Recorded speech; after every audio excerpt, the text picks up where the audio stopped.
ఎడారిలో జలధారలు. రచన doctor K Job Sudarshan.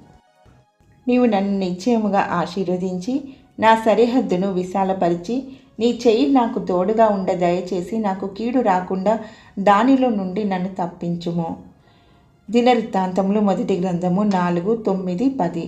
రచయితకు ఈ సుదీర్ఘమైన వంశావళుల మధ్య ఈ చిన్న వృత్తాంతం దైవ ప్రేరణ ద్వారా జ్ఞాపకం వచ్చిందని భావించాలి.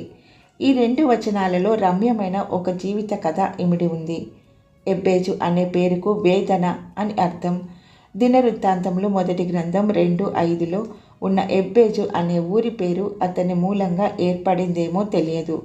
సందర్భాన్ని బట్టి చూస్తే ఈ ఎబ్బేజు 8వ వచనంలోని కోజు కుటుంబంలో ఒక్కడే ఉండవచ్చు. అతడు తన సోదరులందరిలోకి గనుడు.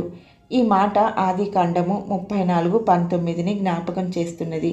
ఎబ్బేజు ప్రార్థన సామెతలు 37లో అగూరు చేసిన ప్రార్థనను, మన ప్రభువు నేర్పిన పరలోక ప్రార్థనను జ్ఞాపకం చేస్తున్నది. కొందరు తమ ప్రమేయం ఏమీ లేకుండానే, మంచి చెడు ఏమీ చేయకుండానే కొన్ని దురదృష్ట పరిణామాలకు లోనవుతుంటారు. యోసేపును అతని తండ్రి అధికంగా ప్రేమించాడు గనుక అతని అన్నల ద్వేషానికి అతడు గురి అయ్యాడు. ఎబ్బేజును అతని తల్లి వేదనతో కన్నది. ఆ కానుపు వేదనకరంగా ఉండడంలో ఆ పసిగుడ్డు ఎబ్బేజు తప్పేమీ లేదు. అయితే జీవితాంతం అతడు ఆ కళంకాన్ని మోయవలసి వచ్చింది. తల్లి బెన్యామీనును ప్రసవిస్తూ తన మరణం ఆసన్నమైనదని గుర్తించి అతనికి బెనోని, దుఃఖపుత్రుడు అని పేరు పెట్టింది. తండ్రి యాకోబు అతనికి బెన్యామీను, నా కుడి చేతి పుత్రుడు అంటే కుడి భుజం అనే పేరు పెట్టాడు. షిలోహు యాజకుడు ఏలి కోడలు తన భర్త మామగారు మరణించే సమయంలో ప్రసవిస్తూ ఆ బిడ్డకు ఈకాబోదు, ప్రభావం వెడలిపోయింది అని పేరు పెట్టింది.